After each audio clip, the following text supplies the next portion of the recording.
Councilman Alan Dom, and I know that Councilwoman Janie Blackwell is in the hallway. Will the title read the title of the bill?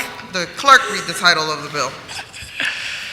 Bill number 190314, an ordinance authorizing transfers and appropriations for fiscal year 2019 from the general fund, certain or all city offices, departments, boards, and commissions, the grants revenue fund, certain or all city offices, departments, boards, and commissions, to the general fund, certain or all city offices, departments, boards, and commissions, and the special gasoline tax fund, certain or all city offices, departments, boards, and commissions.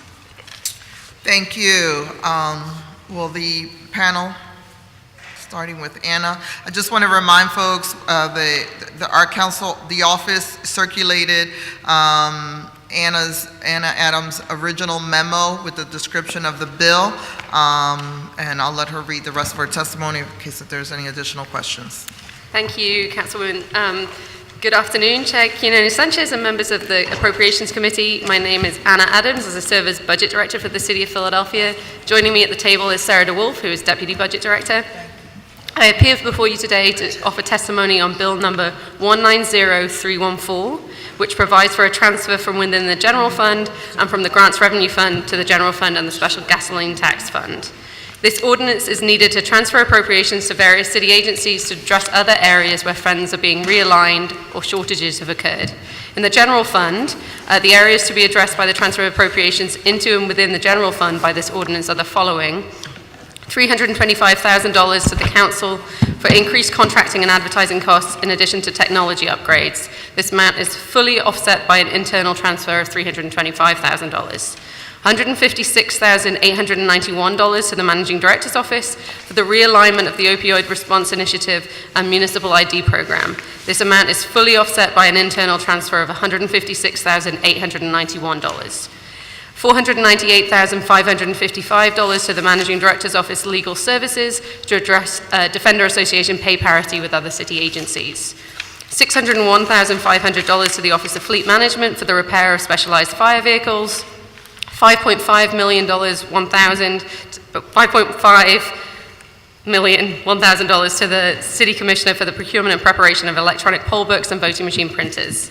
$300,000 to the Director of Finance for a payment to the capital budget. $4.9 million to the Director of Finance for a contribution to the School District of Philadelphia originating from a grant from the Commonwealth. In the special gas tax, $4.4 million to the Streets Department for the purchase of additional street sweeper vehicles. I respectfully request that you report this bill out of committee with a favorable recommendation, and I further request that the rules of council be suspended so as to permit first reading in the next session of council.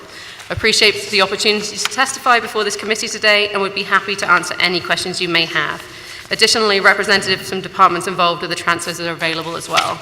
I've enclosed their testimony also in our packet that we sent. Thank you. Anyone from the committee have questions?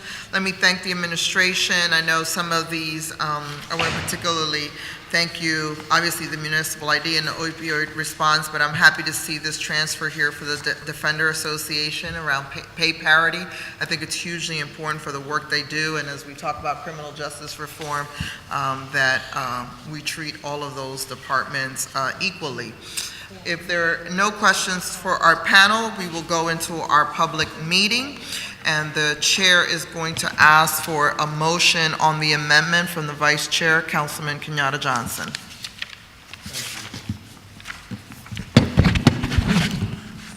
Thank you, Madam Chairwoman.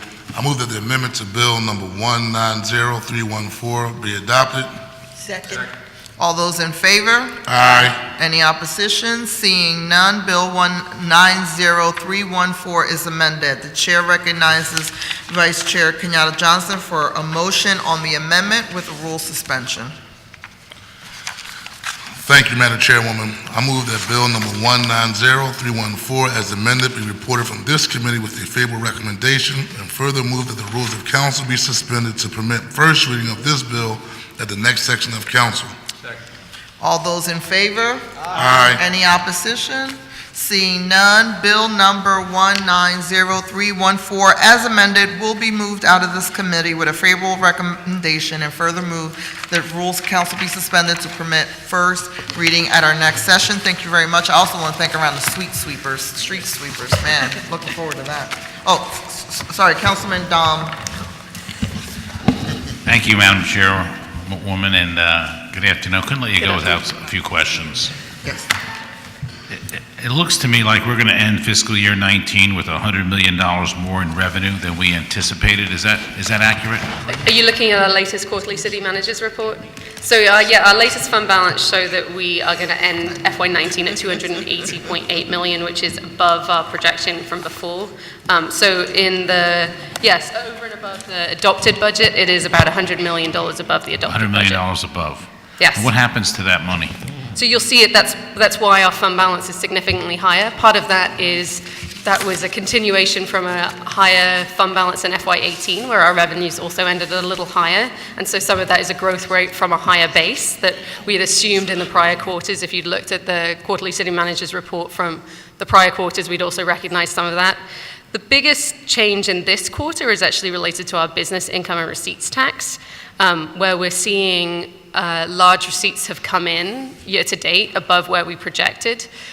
Based on conversations with our outside economic forecasting consultant and conversations with other states, we're assuming at this point that businesses seem to be overestimating their receipts, and that's what we're seeing, this higher amount, and it may right itself next fiscal year. So although we're seeing kind of a strong FY19, we might see some weakness in BERT in FY20 compared to what we've projected, and that's just based on initial conversations that we've been having with our outside economic forecasting consultant and the revenue department in their conversations with state agencies. Can you also give me an update and give this council an update as to where we are with CFA, if it's been filed? I know the CAFRA was filed the end of the year, but it was unaudited. Do you know where that stands? I'm afraid I'm not in the accounting unit, so I'm not sure. I can ask them to follow up with you, though. Okay, because it wasn't, they're supposed to be by March 31st. Honestly, I'm not sure. That's not within my unit, so I'm not sure. Okay. All right, thank you very much. Thank you. Thank you, Councilman Dahman. Let me just add that as we finalize this budget, we are aware that there are some priorities that council will work with the administration, and the administration has committed to work with us in some of the priority areas around criminal justice and some of the other investments that we'd like to see. So we're all pleased that we have a fund balance because there's more to do. Thank you. Thank you so much. This concludes the meeting of the Appropriations Committee. Thank you.